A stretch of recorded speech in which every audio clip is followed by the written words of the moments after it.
What's up, y'all? It's Vitamin M coming at you with another bourbon review, and today we're reviewing Larceny Barrel Proof. Now, this is one of my favorite bottles, I have to say. If I'm looking for something that has like a dark cocoa, tobacco, leathery kind of notes, if I don't want something that's more vanilla, oak, caramel forward, I end up grabbing this 9 times out of 10. I mean, this is good. Clearly, I've enjoyed this a little too much. But this is a great offering from Heaven Hill that is actually a wheated bourbon. It's 68% corn, 20% wheat, and 12% barley. There is no rye with this guy. And it uses that wheat instead of the rye to give you kind of a softer taste with it as well.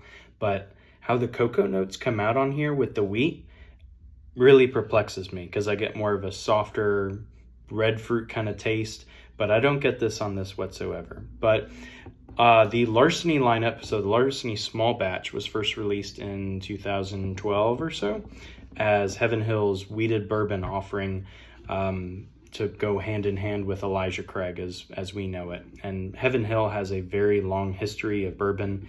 I think I talked about the Great Fire in 1998, 1999 one day, and that had a lot of the older brands that were out there. This isn't the first bottle or brand to bear Fitzgerald's name here, John E. Fitzgerald. That bottle belongs to Old Fitz, which there's like 8 years, 10 years, 13 years, even up to 17 years of that in a beautiful decanter glass. That's one of the bottles I'm really looking for to have on my own. I really love sipping that one. But this one is a really good offering here. Larceny Barrel Proof was first released in 2020, and they do 3 releases a year.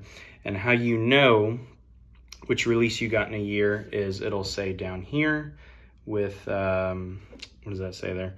With batch number, it'll have the letter. So A, B, or C. A is January, B is May, C is September, and then 9 just goes with the letter. So it's 1, 5, or 9, depending on what A, B, or C is. And then the year, 23. So this is C923, and this is by far my favorite batch that I think I've ever had of Larceny. I mean, this is good. Clocking at 126.4 proof. This has quite a bit of a bite, and it's great here. But a little bit of a history lesson on who the heck John E. Fitzgerald is. He was actually a U.S. Treasury agent who was in charge of keeping track of all of the bonded warehouses. I believe not during Prohibition time, but a little bit before that or so. But basically, he was keeping track of all of those, and what he would do. This isn't a rumor. He would actually go into these rick houses where they stored all these barrels, and he would actually take samples from the barrels and drink them himself. He'd put them in even pots and bottles and stuff for him to take home, and people wouldn't even know that he was taking from these barrels until they went to go get them after at least 4 years. This was part of the Bottled and Bond Act, and they noticed that their barrel was much lighter, and the only explanation they had was Fitzgerald was stealing from these barrels, so they became known as Fitzgerald barrels. And the key symbolism here, so the more you drink, the more you can see this key that's in the middle there from the back of this back label, and the keyhole here. That's because he actually paid another Treasury agent, or like a lower level one, for a spare key to another rick house, or maybe even a couple other rick houses to do the same, to be drinking some good bourbon. And he especially really targeted a lot of the really higher end ones. Don't know what in particular those were back in the day. I'd like to think that they were Old Forester, but who knows? But crazy old guy that's doing this. That was pretty fun. Great story, and they're paying homage to him, and I guess how much Prohibition sucked with this as well, even though I don't think he was necessarily doing that during Prohibition. But great bottle here, good story. We'll get straight into the tasting here. I'm done for my history lesson for today here. So we'll open this guy up. And like I said, if I want something that's darker tasting, cocoas, tobaccos, leathery kind of texture, I'm going to be reaching for this most of the time. It's got some other notes to round it all together. It's actually a very, very interesting bottle with what you get on it here. So we'll take a look at the color.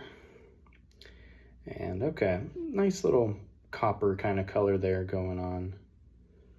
Pretty nice color. Right here. I think this tends to be one of my favorite, if not my favorite, Heaven Hill offering. I can usually find this one. I wouldn't say it's my favorite. It's my favorite, most accessible one. I'll talk a little bit about price here as I get through my tasting here. But have a whiff of the nose. Ooh, just a little bit of cocoa, almost like kind of like a Hershey bar. There's a little bit of honey in here as well. I can smell that. Actually some butter as well. But it's really that cocoa kind of Hershey taste that really brings it all together. There's a bitterness that comes with that actual cocoa taste there as well. Definitely pick up some wheat and that softness. Like imagine like you're walking through a field of grain of wheat, and it kind of smells like that a little bit, like that. I don't want to say mustiness. That makes it sound awful, but just that kind of softness that comes with wheat. I'm thinking of other videos where the color looked like hay and wheat and excrement. But great smell here.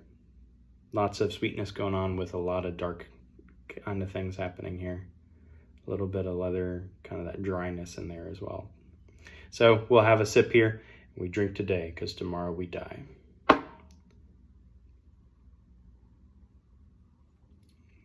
Oh man, exquisite. This was in that rick house. I think Fitzgerald be stealing these guys. Wow. Starts off kind of soft. It rolls past the middle of your tongue. It just builds up in intensity. It's got a really good burn going down, but that cocoa really dominates everything here, like a Hershey's taste. I'm picking up a lot of like honey, even a little bit of butter on this. I had a steak for dinner, so maybe that's bringing some stuff out, but I pick up a lot more honey on this than I usually do. That's pretty good. But it's really that cocoa that really dominates. I get a little bit of like a leatheriness on the back. There's almost like a dark cigar kind of taste to that too. Like if you've had maduros, that darker kind of tobacco taste that's going on here on the middle. I mean, this is just exquisite. Good stuff.